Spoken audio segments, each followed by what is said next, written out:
Tracking the threat for a few scattered showers and thunderstorms later this evening. We'll have the timing and also the details on your Friday forecast. Another hot and humid one. We'll show you just how hot it gets in the full 10-day. A Lancaster woman accused of pushing her mother down the stairs to her death. The disturbing allegations and what the suspect told police. After promising to hit Iran, quote, very hard tonight, President Trump is now calling off those attacks. I'm Christopher Salas at the White House with the president's claims of progress on the deal. The Pentagon placed on lockdown and a hazmat team called in. What triggered a large emergency response? The World Cup underway here in Philadelphia. The first match starting not too long ago, and the energy is up. We'll bring you inside the Philadelphia Fan Fest. WGAL News 8 at 4 starts now. Hot, humid, and let's be real, it is gross to be outside right now. Live look across the Susquehanna Valley where the muggy temperatures are creating the perfect recipe for the threat of some potentially severe storms. You can see on the Storm Team Live Radar Network the system moving across the state. Right now it's causing issues out in the Pittsburgh area. It is, though, heading our way. Yeah, let's send it over to meteorologist Mike Susko. Mike, what are you seeing right now?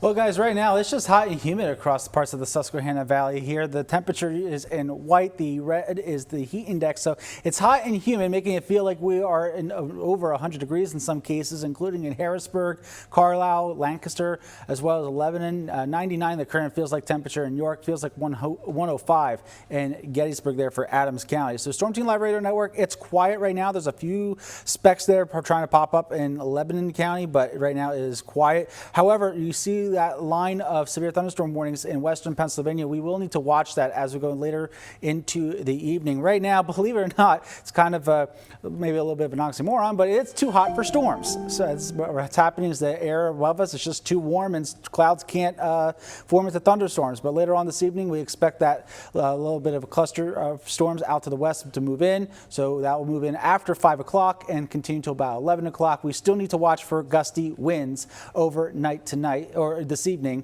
excuse me, here. That will be the highest threat, followed by the potential for a little bit of hail. The National Weather Service is potentially looking at putting a severe thunderstorm watch for the Susquehanna Valley. There's about a 40% chance of a watch issued for our area. If that happens, of course, we will let you know. But temperatures right now are in the low 90s here, unless you're in Gettysburg, where it currently is 97. The next couple of days is going to be hot here as we go into your Friday as well. We'll continue to let you know more about that forecast, guys, coming up in just a little bit. All right, Mike, thank you. So with the stretch of impact days today and tomorrow, make sure you have the WGAL News 8 app on your devices. That way you can stay up to the minute and get those up to the minute forecasts at any time. And also make sure you turn on those alerts so you can be notified of any severe weather near you. And breaking right now, President Trump is calling off planned military strikes against Iran. It's a change from this morning when he posted on social media the U.S. would hit the country very hard tonight and take Karg Island, Iran's main oil export hub. Our White House correspondent Christopher Salas is live there. Christopher, President Trump said that, quote, a transaction is finalized. What does that mean?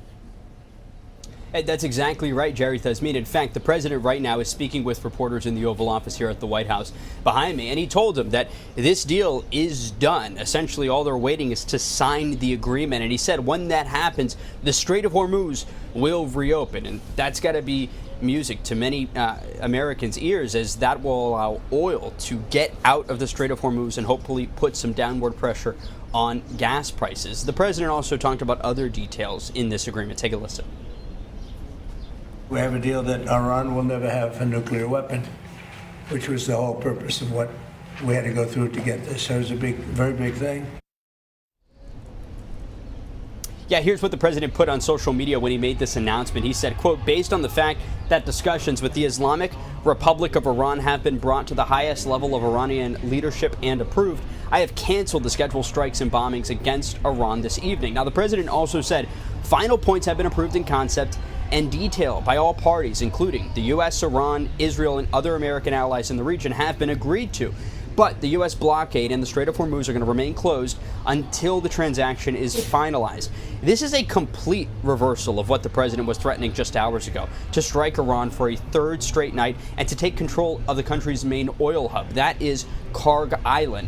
Iran, meanwhile, had been retaliating by targeting American bases in allied countries. Now, it is important to note that Iran has yet to confirm the existence of such an agreement, but President Trump says they're just waiting to sign the agreement at this point.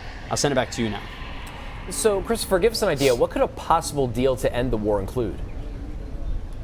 Yeah, so we don't know the full terms yet, but the major sticking points, of course, have been Iran's nuclear program. And you heard from President Trump there. He said that they have agreed to give it up. Another sticking point, the Strait of Hormuz, and then frozen Iranian funds, and whether Iranian allies like Hezbollah are covered by a broader ceasefire agreement. Again, the president has made clear he wants Iran to give up their enriched uranium, even suggesting at some points during these negotiations that U.S. forces could go in and take that uranium. Meanwhile, Iran reportedly is seeking a toll system through the Strait of Hormuz in which tankers and ships would have to pay them to go through. But the U.S. and the White House has rejected that idea. All right, Christopher Salas live for us in D.C. Thank you. And tonight, the Pentagon is back open after a false alarm triggered an hours-long shelter-in-place and hazmat response. Pentagon leaders say their sophisticated systems detected an air quality issue that triggered more intense precautionary measures. First responder radio traffic indicated the system detected the possible presence of anthrax. But after their follow-up testing, it was determined no hazard exists and normal operations resumed after a couple of hours. And new at 4, President Trump says he plans to nominate Jay Clayton as Director of National Intelligence. So the U.S. Attorney for the Southern District of New York and a former Securities and Exchange Commission chairman actually grew up from our area, from the Hershey area, and graduated from the University of Pennsylvania. Trump has been dealing with pressure from Congress to name a permanent replacement for Tulsi Gabbard, who resigned last month. A Lancaster woman was charged today with involuntary manslaughter and simple assault after her mother's death. The Lancaster County District Attorney's Office says her name is Alyssa Waltman, and News 8's Sarah Metz is live outside the police department with more on what happened. Sarah. Jerry, Millersville Borough Police say that Alyssa Waltman pushed her 63-year-old mother into a wall, causing her to then fall down a flight of steps. Police say she later died from her injuries about 4 days after the initial incident. Now, here's video of where it happened. It happened 100 block of Pickwick Place in Millersville. Police responded to the home on April 5th around 10:30 in the morning and found Eileen Flugraff bleeding on the steps outside. Court documents say Waltman told police she was arguing with her mom Eileen when she backed up and fell down the steps on her own, before later admitting she pushed her during the argument. Court documents also say she told police that there was a history of abuse. Now, Millersville University confirmed to me this afternoon that Eileen worked within dining services for about a year leading up to her death. And Waltman, today, she was denied bail from a Lancaster County judge and is still currently inside the Lancaster County prison. In Millersville, Sarah Metz, WGAL News 8. Sarah, thank you. And in York County, the Northern York County Regional Police Department is now saying it was a 50-year-old man who was killed in a workplace incident involving a forklift. So this happened yesterday in Heidelberg Township. Police say the man was using the large industrial forklift when a piece of material dislodged and fell onto him, killing him. The incident is still under investigation. We could kick him out if we just want to hold a blind eye to it. However, we're not going to. The Board of Commissioners in Spring Garden Township, York County, discuss ways to help homeless people, and they want the county to act. That includes people who have been evicted from encampments in Springsbury Township in York, like this one in Bants Park. This problem is beyond all of our resources. However, if we were to take all the municipalities in York County, come together with this, we're thinking that maybe we could help solve the problem. The commissioners say the problem is a borderless issue and that kicking people out of encampments causes them to move to another place. The commissioners voted to write a letter requesting the county take a leadership role in addressing issues faced by homeless people and for the county to pursue funding opportunities. And in Cumberland County, if you live in the Camp Hill area, you might have heard some loud bangs and booms this morning. The police department says the noise around 9 this morning was a ceremonial cannon fire at a retirement ceremony happening at the naval base in Mechanicsburg. So several people called police after hearing the noise. Police say there is no danger or bomb threat to the area. and officers thank the public for their vigilance in reporting the blast. A live look now at a fan festival in Mexico City as a supersized World Cup gets underway. In fact, right now, co-host Mexico is taking on South Africa in the opening match of the tournament. Yeah, it's happening right now. We are so excited. Also, that excitement of this historic tournament being felt all around the world, including in another host city. We're talking about Philadelphia, where fans are watching all of the action. And that's where we find News 8's AJ Sisson. AJ, we are so excited. It's time for some World Cup soccer.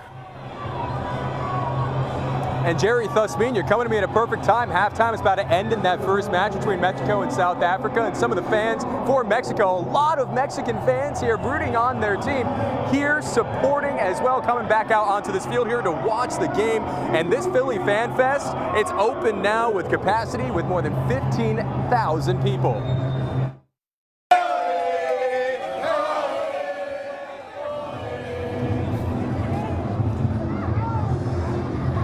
That was seconds before the gates opened here. Chants showing support for their country's team, Mexico being the loudest chants. And we've met fans from around the world, Mexico, Ecuador, Colombia, to fans from right here in Pennsylvania who live in Philadelphia, to those who grew up in York, those who moved here from Houston. And there's something here for everyone. 80 local vendors, entertainment from local high schools, and international names for entertainment like Luis Fonsi. And if you heard him before, well, guess what? This is a free fan fest, and you're able to come